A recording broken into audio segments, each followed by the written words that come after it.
Hello folks, and welcome back. I hope everyone's fish and ponds are doing okay. Spring has finally arrived here and the garden and pond are looking fantastic. So in this video we're going to be looking at what's been happening around the pond and what I've been doing to get my fish ready for the springtime. Also we're going to take a look at what food I'm going to be feeding the fish this summer. In my last video you saw that I gave an update on my pond heating cost this winter, where I heated the pond to 12 degrees. You can see now the fish are super hungry and active, and that's because I've been gradually increasing the pond temperature, currently up to 20 degrees. And that's in preparation for some new fish I've got coming soon to the pond. Super excited. The fish are all looking good though coming out of winter. I think that's in part due to heating the pond, giving them those stable temperatures. Now that the weather's improved, it was time to get on with a few jobs, first of which was to paint the filter house. Now I said I've been heating the pond to 20 degrees, and while the daytime temperatures have been warm, the nights have been quite cold still, so I've been keeping the covers on at night and taking them off during the daytime. One of the first jobs I like to do every spring once the covers come off is to give the pond a really good clean. So it's time to get out the pond vacuum and give the bottom a really good hoover and tidy up. Something I'm doing a little bit different this year on my filtration is on my skimmer line. This is my midi sieve. I've placed some filter wool on top of the sieve, and this was an idea I got from Frank on the Koi channel, just to help polish the water a little bit more. So it's going to be interesting to see what this does. Just topping up the pond with fresh water after I've cleaned the filters. And something else I've been doing recently is adding sodium thiosulfate to the pond, in addition to the water going through my 3-stage dechlorinator and large carbon filter. All we do is just get a little tiny scoop of it, tip it into some boiling water, let it dissolve, give it a stir,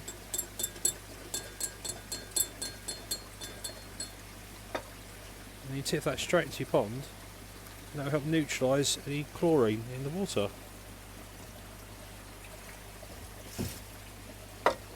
Okay, let's look at what food I'm going to be feeding the fish this year. So if any of you follow my channel, you'll know last summer I was feeding the fish Nutrimare, and I did a measure of my fish at the end of the summer, and I did a review of the food, and I was really impressed with it. I had really good growth, the colours were amazing, and it didn't mess with my water quality or leave too much waste on the bottom of the pond. So I was really pleased with it. So it's no surprise that I'm going to be feeding it again this year. And I've got 15 kilos of sinking pellet here, and I've got another bag of 15 kilos of sinking there, and then in here I've got about 10-15 kilos of floating pellet as well. One thing I'm going to do a little bit different this year though is I usually feed a mixture of about 3 parts floating and 1 part sinking, but I'm going to change that round this year and feed more sinking than floating. And the reason for that is because I use a feeding ring, and most of my fish are getting quite big now. Kind of hit nearly 70 centimetres most of them, and when they all pile into the corner after the floating food in the ring, someone's going to get hurt soon. There's going to be an accident. So I'm going to feed more sinking this year to kind of spread them out, get them on the bottom, and hopefully kind of get around that risk of them being injured. But yeah, it's going to be really interesting feeding the Nutrimare again, and I'll do another review at the end of this summer and we'll see where we get to with it. April and May are my favourite times in the garden, and the wisteria is looking amazing this year. We've got lots of bluebells, and the gunner is coming up too. So the filter wool has been in the sieve for a couple of days now. You can see here it's made a huge difference already. The water's looking really clear and polished, and the fish look fantastic. Particularly these rudd, they're absolutely massive now. You can see here they're enjoying some maggots, plus the koi which go absolutely mad for them too. I really like having the rudd in the pond. They give it a different angle rather than it just being a koi pond. They've got some amazing colours, and they're so fast and dynamic how they swim together in a shoal. It just makes the pond much more enjoyable for me. I've not had these rudd out in 6 years since they went in the pond, and I'd say most of them are well over £1 now. and they've certainly been benefiting from the high growth koi food that's been going in the pond. And I reckon soon I might have a £2 rudd in there. How cool would that be? You do have to be a little bit careful with rudd though, as there's certain treatments out there that they don't respond well to, like potassium and formalin. So if you do need to treat the koi for anything, you can be a little bit limited in what you can use. But there's still certain treatments out there that work quite well with koi and rudd that I've found. Which probably isn't too different from people that keep sturgeon with their koi.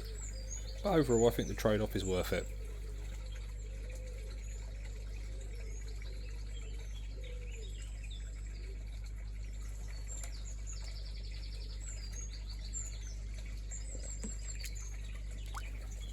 I do this all day.